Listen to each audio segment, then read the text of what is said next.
వందనాలు స్తుతి చెల్లిస్తూ ఉంటున్నాం నాయన. మరి యొక్క ఉదయకాలం నా తండ్రి, నా ప్రభా, నీ కృపను బట్టి దయను బట్టి మేమందరంను ఈ వర్చువల్ ప్రేయర్ ఫెలోషిప్ లో జాయిన్ అవటకు కృప దయచేసిన నా తండ్రి నీకు స్తోత్రం స్తుతి చెల్లిస్తూ ఉంటున్నాం.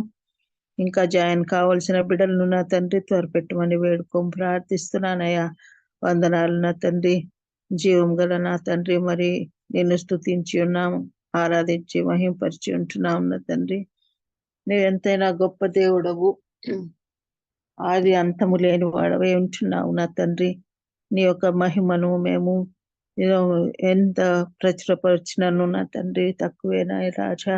నా తండ్రి నీవు చేసిన త్యాగము, బలియాగము, మా రక్షణ బట్టి నీకు వందనాలు, స్తోత్రాలు, స్తుతి చెల్లిస్తూ ఉంటున్నా. దయా కనికరమును బట్టి స్తోత్రాలు, వందనాలు, స్తుతి చెల్లిస్తూ ఉంటున్నా అన్న ప్రభా. నా దేవా, చచ్చి పడి ఉన్న స్థితిలో ఉన్న మమ్మను లేపినావు నా తండ్రి, బ్రతికించినావు నా తండ్రి. సజీవుల నా తండ్రి నిత్య జీవంలో చేర్చుటకు నా తండ్రి నీవు చేసిన యాగము, త్యాగము, బలి కొరకు నీకు వేలాది కోటి స్తోత్రాలు, వందనాలు, స్తుతి చెల్లిస్తూ ఉంచున్నాను నాయనా. నా ప్రభా, మేము ఈ ఆధ్యాత్మిక జీవితంలో నా తండ్రి నిరీక్షణ గల వారమై నిలిచి ఉండినట్లు సహాయం దయచేయమని బ్రతిమాలి వేడుకొని ప్రార్థిస్తున్నానయ్యా. మరి ఈ రోజు వాక్యం చెప్పబోతుంటున్నా నీ కుమార్తె నా తండ్రి ప్రసీదమ్మ గారిని బట్టి నీకు వందనాలు, స్తోత్రాలు, స్తుతి చెల్లిస్తూ ఉంటున్నానయ్యా. నా తండ్రి ఆమె చెప్పే ప్రతి వాక్యము మేము విని, అది నా తండ్రి నీ ద్వారా వచ్చిందని విని నా తండ్రి నా ప్రభా మేము నమ్మి విశ్వసించి వాక్యానుసారముగా జీవించే వారముగాను మా ఆధ్యాత్మిక జీవితాన్ని సరిచేసుకుని సరిదిద్దుకునే వారముగా ఉండునట్లు నీ కృపా సహాయం దయచేయండి నాయన. ముఖ్యంగా నిరాకడ నిమిత్తమై మేమందరంలో సిద్ధపరచబడిన వారముగా ఉండునట్లు కృప దయచేయండి. బుద్ధి కలిగి జీవించటకు నేర్పించండి నాయన. నా తండ్రి నీ పరిశుద్ధ ఆత్మశక్తిని మాలో మా చుట్టూ ఆవరింపచేసి నాయన, ఈ లోక ఆశలు, కోరికలు, అవసరతలు కాకుండా నా తండ్రి అవన్నీ నీవు ఎరిగిన దేవుడవు, సమస్తాన్ని తీర్చే తండ్రివి, ప్రభుడవు, రక్షకుడవు నాయన. నా తండ్రి మేము పరలోక వైపు మా కన్నులెత్తి మా హృదయం ఎత్తి నాయన పైనున్న వాటిని వెదుకువారముగా ఉండునట్లు నీ దయ చూపించమని వేడుకోం ప్రార్థిస్తున్నాను తండ్రి. నా తండ్రి మరి జాన్సన్కి వచ్చిన ఉద్యోగ కొరకు నీకు వందనాలు, స్తోత్రాలు, స్తుతి చెల్లిస్తూ ఉంటున్నా. ప్రతి విషయంలో మీరే ముందుండి నడిపించి బిడ్డను స్థిరపరచమని వేడుకోం ప్రార్థిస్తున్నా. కుటుంబాన్ని కాపాడమని వేడుకోం ప్రార్థిస్తున్నానయ్యా. నా తండ్రి మరి యవనస్తులైన బిడ్డల కొరకు ప్రార్థిస్తున్నానయ్యా. నా తండ్రి వివాహం కావాల్సిన బిడ్డలను బట్టి ప్రార్థిస్తున్నా. ఉద్యోగాలకు నా తండ్రి ప్రయత్నిస్తున్న బిడ్డలలో యొక్క ప్రయత్నము నా తండ్రి నీ చిత్తానుసారముగా నెరవేర్చమని వేడుకోం ప్రార్థిస్తున్నానయ్యా. వందనాలు తండ్రి. అనారోగ్యం చేత బాధపడుచున్న బిడ్డలను నా తండ్రి మీ దయగల హస్తంతో ముట్టి స్వస్థత పరచమని కూడా వేడుకోం ప్రార్థిస్తున్నాను తండ్రి. కృపా సత్య సంపూర్ణమైన నా దేవ, ఆర్థిక సమస్యల చేత బాధపడుచున్న బిడ్డలు నాయన నా తండ్రిని ఐశ్వర్యం నుండి వారి అక్కర అవసరత కొరతలు తీర్చమని వేడుకోం ప్రార్థిస్తున్నానయ్యా. దయామేడ, కృపామేడ, ఆత్మ స్వరూపుడ, మరి సమయాన్ని నా తండ్రి నా ప్రభావం మీరు ఆశీర్వదించి ఆది అంతము మీరే ఉండి నా తండ్రి నా ప్రభాని ఆత్మచేతము నడిపించమని ఈ ప్రార్థన నా ప్రభు నూతన కుమారుడైన యేసుక్రీస్తు దివ్యమైన శక్తి గల బలము గల నామంలో అడిగి వేడుకొని ప్రార్థిస్తున్నాను తండ్రి. ఆమేన్. హల్లెలూయా. Praise the lord. Thank you so much అన్నారు. వాక్యం సమర్థమండి. ప్లీజ్ అన్న స్వరూపన్న ప్లీజ్. Thank you Johnson. కూడి వచ్చిన పరిశుద్ధులందరికీ దేవుని నామంలో వందనాలండి. ఈరోజు మనకు వాక్యాన్ని అందించడానికి దైవానుచిత్తంగా ఏర్పరచబడినటువంటి సహోదరి ప్రసీద కందే గారు సిద్ధంగా ఉన్నారండి. సిస్టర్ గారు అందరికీ సుపరిచితులేనండి. సిస్టర్ గారు 3 గంటల నుండే ప్రార్థనలో ఎంతగానో మొరపెట్టి ప్రార్థన చేసే సహోదరి అండి. సిస్టర్ గారిని పరిచయం చేయడం గౌరవంగా భావిస్తా ఉన్నాను. సహోదరి ప్రసీద కందే గారు వృత్తిరీత్యా ఉపాధ్యాయురాలండి. 2 దశాబ్దాలకు పైగా ప్రైవేట్ రంగంలో వారి విశిష్ట సేవలను అందించారు. వారి ప్రియమైన భర్త డాక్టర్ దేవదానం కందే గారు 3 దశాబ్దాలకు పైగా లెక్చరర్ గా సేవలు అందించిన తర్వాత గూడూరు క్యాంప్ గిడియన్ ఇంటర్నేషనల్ కు చాప్లెన్ గా సేవలు అందించారు.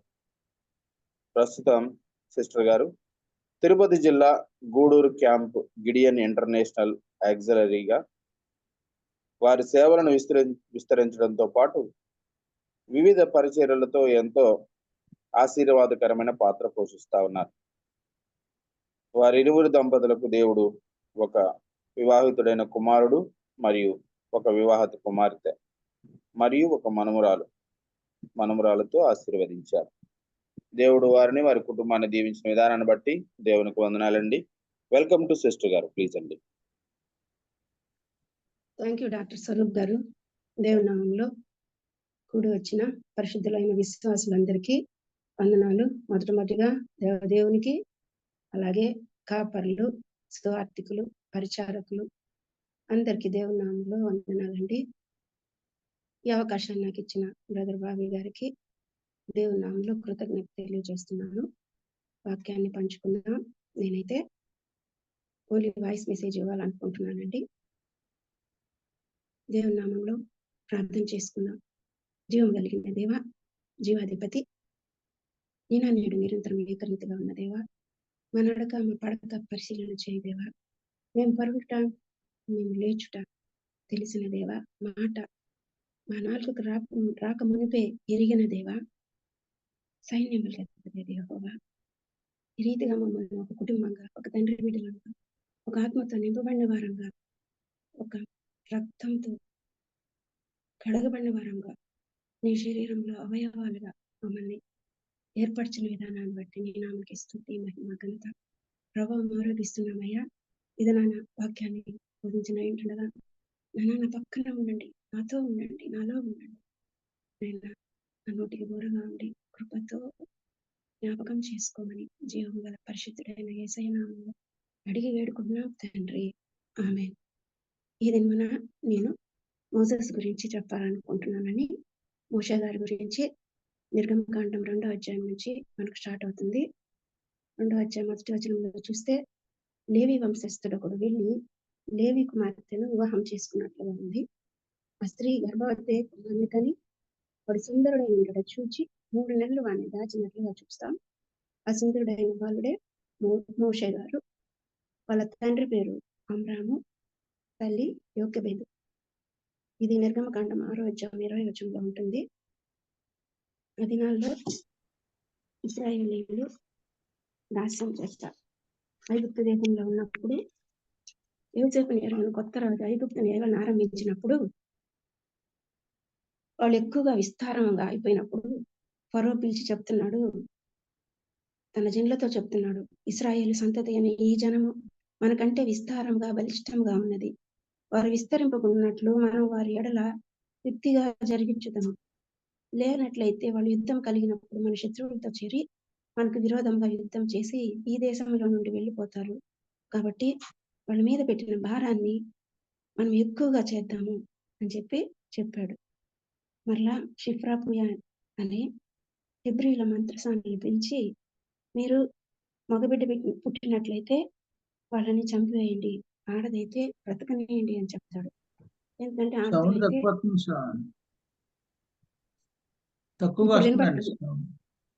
వినబడుతుందా బ్రదర్? ఇప్పుడు వినబడుతుందండి.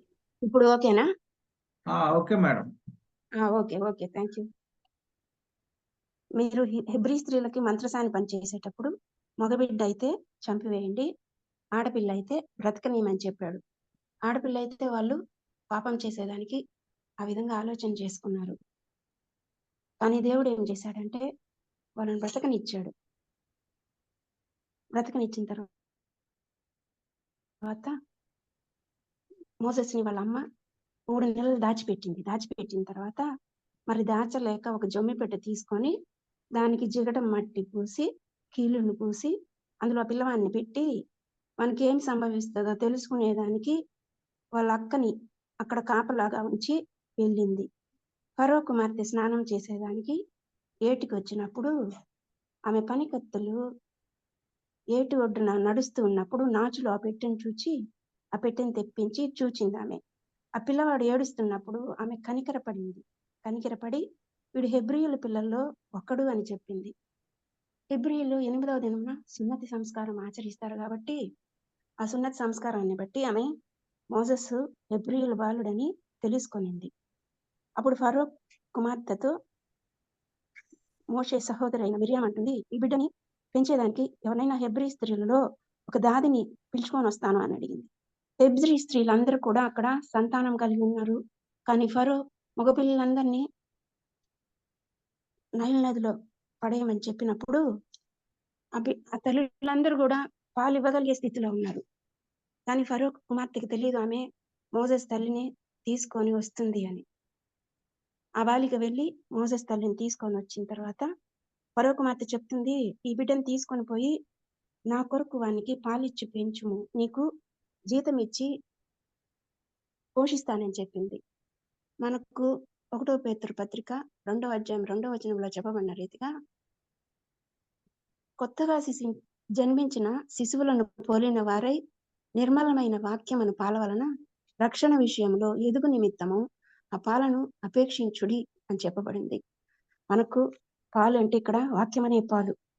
అదేవిధంగా యోకెబెదు కూడా తన కుమారుడైన మోషేని తాను ఇజ్రాయేలీయుడని, ఐగుప్తుడి కాదని, దేవుని కట్టడలు విధులు అన్నీ తెలిసే విధంగా తన ఒక హెబ్రీయ బాలుడని తెలియజేసిన విధంగా ఆమె పెంచింది. ఆమె పాలు ఇవ్వడం అంటే అది పాలిస్తూ కూడా ఆమె ఏం చేస్తుందంటే దేవుని ధర్మశాస్త్రాన్ని, అప్పటికి ధర్మశాస్త్రం లేనప్పటికీ దేవుని యందు భయభక్తులు కలిగిన జీవితం జీవిస్తున్నారు వాళ్ళు. కాబట్టి విశ్వాసంతో 3 నెలలు దాచిపెట్టగలిగింది. దాచిపెట్టగలిగిన తర్వాత మోషే పెద్దవాడైన తర్వాత తీసుకొని ఫరో కుమార్తె దగ్గరికి తీసుకొని వచ్చింది. అప్పుడు ఆమె ఇతను నీటిలో తీసానని చెప్పి అతనికి మోషే అని పేరు పెట్టింది. మోషే అనే పేరు ఐగుప్తురాయలైన ఫరో కుమార్తె పెట్టింది. మోషే పెద్దవాడైనప్పుడు వాళ్ళ తల్లి చెప్పిన విధంగా తాను ఇశ్రాయేలీయుడని తెలుసుకొని పెద్దవాడైన తర్వాత తన జనుల ఎద్దుకు పోయి వారి భారాన్ని చూచాడంట. అప్పుడు తన జనులలో ఒక హెబ్రీయుని ఒక ఐగుప్తుడు కొట్టగా చూచాడు. అటు ఇటు తిరిగి చూచి ఎవడను లేకపోగా ఐగుప్తిని చంపి ఇసుకలో అని కప్పిపెట్టాడు. ఒకే ఒక్క దెబ్బకి కొట్టాడంటే మోసెస్ ఎంతో బలం కలిగిన వాడిగా మనం ఇక్కడ చూస్తాం. అది శారీరక బలం. వాళ్ళ తల్లి చెప్పిన దాన్ని బట్టి అతనికి తన జనులను రక్షించాలని కోరిక కలిగింది. మరునాడు అతడు బయట నడిచి వెళ్తుంటే హెబ్రీయులైన మనుషులిద్దరూ పోట్లాడుకోవటం చూశాడు. చూచి అన్యాయం చేసిన వాడిని చూచి నీవు ఏల పొరుగు వాడిని కొట్టుచున్నావు అని అడిగితే అన్యాయం చేసిన వాడు అంటున్నాడు, మా మీద నిన్ను అధికారిగా తీర్పరిగా ఎవరు నియమించారు? నీవు ఐగుప్తిని చంపినట్లు నన్ను చంపాలని అనుకుంటున్నావా అని చెప్పాడు. అప్పుడు మోషే భయపడి ఫరోకి ఈ సంగతి తెలుస్తుందని చెప్పి పారిపోయినట్లుగా చూస్తాం. ఫరోకి భయపడి మిద్యాని దేశంలోకి పారిపోతాడు. ఫరో ఆ సంగతి విని మోషేని చంపచూస్తాడు. కానీ మోషే పారిపోయాడు కాబట్టి మిద్యాని దేశానికి వచ్చి ఒక బావి వద్ద కూర్చుంటాడు. అక్కడున్న యాజకునికి 7 కుమార్తెలుంటే వాళ్ళు తమ తండ్రి మందకు నీళ్లు చేదిపోసేవాళ్ళంట. కానీ వాళ్ళ వేరే మంద కాపర్లు వచ్చి వారిని తోలివేసినందువల్ల మోషే వారికి సహాయం చేసి వారి మందకు నీళ్లు పెట్టాడు. వాళ్ళేమో త్వరగా ఇంటికి వెళ్ళిపోతే వాళ్ళ నాన్న రఘుయేలు అంటున్నాడు, మీరు ఇంత త్వరగా ఎట్లా వచ్చారు? ఐగుప్తీయులు అంటే వాళ్ళు చెప్తున్నారు, ఐగుప్తీయుడు ఒకడు మాకు మా మంద కాపర్ల చేతిలో నుంచి మమ్మల్ని తప్పించి మాకు నీళ్లు పెట్టాడు మా మందలకి అని చెప్పారు. అప్పుడు వాళ్ళ తండ్రి ఆ మనిషిని ఎలా విడిచి వచ్చి తిరిగి భోజనమునకు అతన్ని పిలుచుకొని రండని చెప్పాడు. మోషే అతనితో నివసించేదానికి సమ్మతించాడంట. అన్యదేశం అది మోషేకి. అన్యదేశంలో ఒక కుమారుడు కలిగితే మిద్యాను యాజకుడైన రఘుయేలు ఇత్రో అతని పేర్లే. రఘుయేలు ఏం చేశా అంటే పెద్ద కుమార్తె అయిన సిపోరా అని అతనికి ఇచ్చి వివాహం చేసినందువల్ల వారిరువురికి గెర్షోము అనే కుమారుడు జన్మించాడు. అలాగ అనేక దినాలు జరిగిన తర్వాత ఐగుప్తు రాజు చనిపోతాడు. ఇశ్రాయేలు చేస్తున్న నిట్టూర్పులు, వాడు పెడుతున్న మొరలు విన్న దేవుడు ఏం చేశాడంటే తాను యాకోబు, ఇస్సాకు, అబ్రహాం, ఇస్సాకు, యాకోబులతో చేసిన నిబంధనని జ్ఞాపకం చేసుకొని వారి యందు లక్ష్యం ఉంచాడంట. ఒక దినమున మోషే మిద్యాను యాజకుడైన తన మామ మందను మేపుతూ అరణ్యంలో అవతలకు తోలుకొని వెళ్ళి దేవుని పర్వతమైన హోరేబుకు వచ్చాడంట.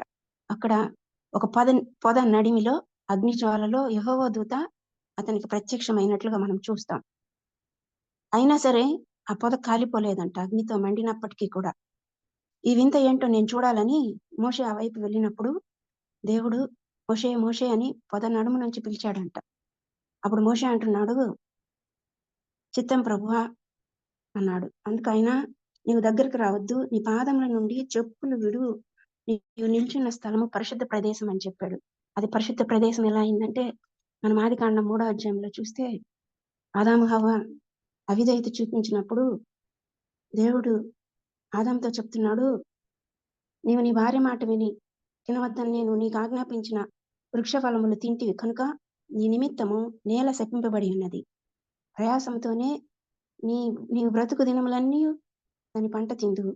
ముండ్ల తుప్పలు, గచ్చ పొదలు నీకు మొలిపించెదను, పొలంలోని పంట తిందు అని దేవుడు అక్కడ చెప్పినట్లుగా మనం చూస్తాం. దేవుని సన్నిధిలో శాపం ఉండదు. ముండ్ల పొదలు, గచ్చ పొదలు శాపానికి గుర్తయి ఉన్నాయి. దేవుని సన్నిధిలో అటువంటి శాపంకి సదృశమైన ముళ్ళేమి ఉండవు కాబట్టి దేవుడు నువ్వు చెప్పులు తీసివేయచ్చు మోషే అని చెప్పినట్లుగా మనం చూస్తాం. దేవుడు అంటున్నాడు,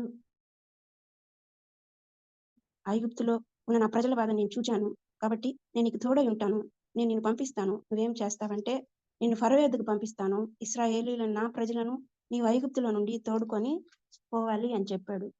కానీ మోషే అంటాడు, నేను ఇశ్రాయేల్ వద్దకు వెళ్ళి మీ పితరుల దేవుడు నన్ను పంపి నేను వారితో చెప్తే అప్పుడు వాళ్ళు నీ పేరేంటి అని అడుగుతారు, అప్పుడు నేనేం చెప్పాలి అని అడుగుతాడు. దేవుడు అంటాడు, నేను ఉన్నవాడను నన్ను వాడనై ఉన్నాను అని మోషేతో చెప్పాడు. అంటే ఆయన ఎప్పటికీ ఉండే దేవుడు, లేని దేవుడు కాదు. ఆయన ఉన్న దేవుడు, నిరంతరం భూత వర్తమాన భవిష్యత్ కాలంలో ఉండే దేవుడు ఆయన. ఎందుకంటే మోషేకి చేసిన సహాయం చేసిన దేవుడు నేడు మనము కూడా ఆయన చేస్తున్న సహాయాల ద్వారా మన మొరలు వింటున్న దాన్ని బట్టి మనము తెలుసుకోవచ్చు. యెహోవా ఉత్తముడని రుచి చూచి తెలుసుకొనడని చెప్పబడిన విధంగా మనందరి జీవితాల్లో అటువంటి పరిస్థితి మన ప్రతి ఒక్కరికి ఉంటుంది. దేవుడు చెప్పాడు, నువ్వు వెళ్ళి ఐగుప్తు రాజుతోటి వెళ్ళి నా జనులను పంపించు అని చెప్పి నువ్వు అడుగు. కానీ ఆయన అయితే హృదయాన్ని కఠినపరుచుకొని పంపించడు అని చెప్పాడు. అప్పుడు మోషే అంటాడు, నేను ఇశ్రాయేల్ దగ్గరికి వెళ్ళి ఈ విధంగా దేవుడు నన్ను పంపించాడంటే వాళ్ళు నన్ను నమ్మరు, నా మాట వినరు, యెహోవానికి ప్రత్యక్షం కాలేదంటారు అని చెప్పాడు.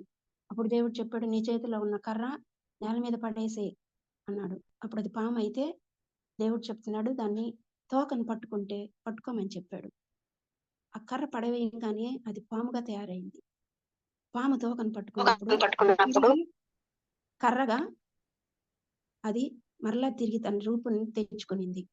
ఆ విధంగా ఆయన అంటాడు, నీ చెయ్యి నీ రొమ్మును ఉంచుకో అన్నప్పుడు రొమ్ము చెయ్యిని ఉంచుకున్నప్పుడు అది కుష్ఠము కలిగాయి హిమం వల్లే తెల్లగా అయిపోయిందంట. మరలా చెయ్యి రొమ్ము నుంచి తీసినప్పుడు అది మిగిలిన శరీర భాగం లాగా అయినట్లు మనం చూస్తాం. వాళ్ళు ఈ 2 సూచనలను బట్టి నీవు నమ్మకపోతే నువ్వు కొంచెం ఏటి నీళ్లు తీసి ఎండిన నేల మీద పోయి అప్పుడు నీవు ఏటిలో ఉండి తీసిన నీళ్లు పొడి నేల మీద రక్తమవుతాయి అని చెప్పాడు. అయినా సరే మోషే అంటాడు, ప్రభువా, ఇంతకు మునుపైనను నీవు నీ దాసునితో మాటలాడనుండినప్పటి అయినా నేను మాట నేర్పరిని కాను, నేను నోటి మాంద్యము నాలుక మాంద్యము కలవాడను అని చెప్పాడంట. అయితే దేవుడు అంటున్నాడు, నీకు బదులుగా నేను అహరోనుని నీకు నోటిగా ఉండిస్తాను, నీకు బదులుగా అతడు నీతో మాట్లాడతాడు, జనులతో మాట్లాడతాడు, అతను నీకు దేవుడుగా ఉంటాడు, నీవు అతనికి దేవుడుగా ఉంటావు, అతను నీకు నోరుగా ఉంటాడు అని చెప్పాడంట. సరే మోషే బయలుదేరాడంట.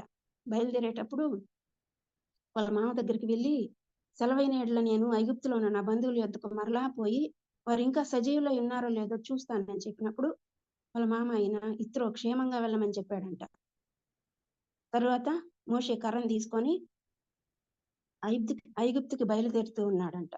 బయలుదేరేటప్పుడు దేవుడు చెప్తున్నాడు, నీవు ఐగుప్తుకి చేరిన తర్వాత నేను నీకు చేయుటకు ఇచ్చిన మహత్కార్యాలు ఫరో ఎదుట చేయాలి. అయితే అతని హృదయం కఠినమైపోతుంది కాబట్టి అతడు జనులను పోనీయుడు అని చెప్పాడంట.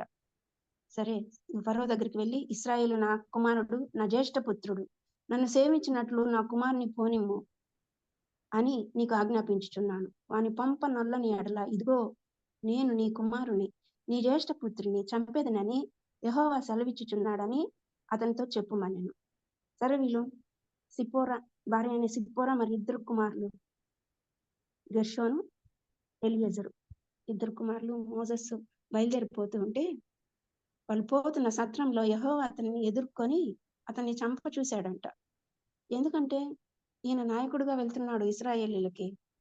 ఇశ్రాయేల్కి నాయకుడిగా వెళ్ళేవాడు నాయకుడు ఖచ్చితంగా శాసనాన్ని పాటించాలి, చట్టాన్ని పాటించాలి.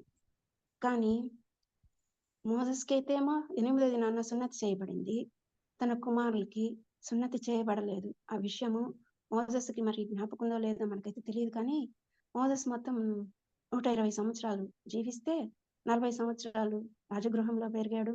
అదేవిధంగా 40 సంవత్సరాలు ఇత్రో అన్న తన మామ దగ్గర జీవించాడు. 80 సంవత్సరాల వయసు అప్పుడు, అహరోనుకి 83 సంవత్సరాల వయసు అప్పుడు దేవుడు వాళ్ళని పిలిచాడు. 80 సంవత్సరాలు వచ్చినా సరే మోసెస్ కొడుకు సున్నతి చేయించలేదు. అందుకని చెప్పి దేవుడు అతను చంపాలనుకున్నాడు. ఎందుకంటే అతను దేవుడి శాసనాన్ని పాటించవలసిన వాడై ఉన్నాడు. పాతకాలంలో అయితే అప్పుడు యూదుల రబ్బీలు కానీ లేదా ఎవరైనా శిక్షణ పొందిన యూదా మత పెద్దలు కానీ సున్నత సంస్కారం చేసేవాళ్ళు. ఇక్కడైతే సత్రంలో యెహోవా అతన్ని ఎదుర్కొని చంప చూచాడంట.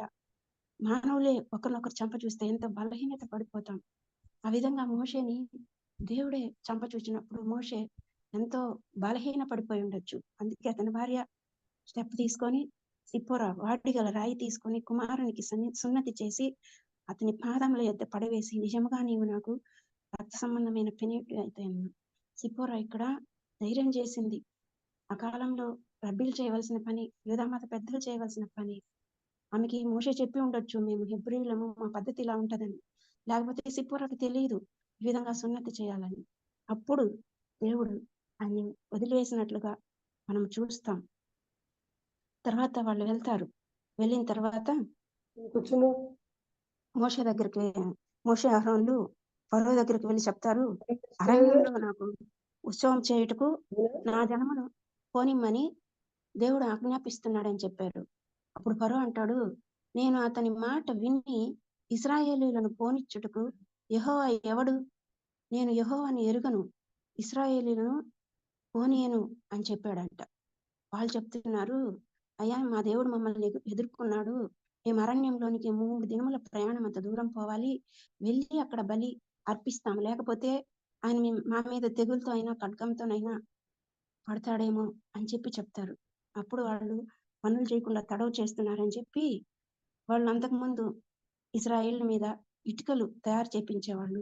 ఆ ఇటుకలకి గడ్డి ఇచ్చేవాళ్ళంట. ఎప్పుడైతే అహరోను మోషే వెళ్ళి ఫరోని అడిగారో అప్పుడు వాళ్ళు గడ్డి ఇవ్వలేదు, కానీ ఇటుకల లెక్క మాత్రం కరెక్ట్ గా ఉండాలని చెప్పారు. అప్పుడు ఇశ్రాయేల్ పెద్దలు వెళ్ళి నాయకులు ఫరో దగ్గర, అయ్యా తమ దాసుల ఎడల ఎందుకు మీరు ఇలా చేస్తున్నారు, మాకు గడ్డి ఇయ్యరు కానీ ఇటుకలు చేయాలి, అది మా వలన కాదని మొరపెట్టారంట.